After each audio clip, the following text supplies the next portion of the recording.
السلام علیکم پیارا دین اسلام کے پیارے سے ناظرین، ایک نئی ویڈیو کے ساتھ آپ کو خوش آمدید کہتے ہیں۔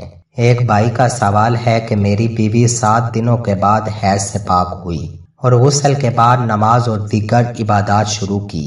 آج 9 دن بعد براؤن کلر کی رطوبت دیکھی۔ اب سوال یہ ہے کہ کیا یہ دن حیض میں شمار ہوں گے اور نماز اور دیگر عبادات کے کیا احکامات ہیں؟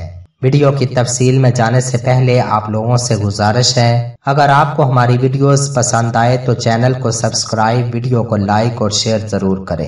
اس صورت میں اگر آپ کی اہلیہ کی ماہواری کی عادت 7 دن ہو اور کسی مہینہ 7 دن سے بڑھ جاتی ہو لیکن 10 دن کے اندر اندر خون رک جاتا ہو تو یہ کہا جائے گا کہ ان کی عادت تبدیل ہو گئی ہے اور 8، 9 یا 10 دن ہو گئی، اور ایسی صورت میں سارے دن حیض کے شمار ہوں گے، یعنی وہ نماز نہیں پڑھے گی۔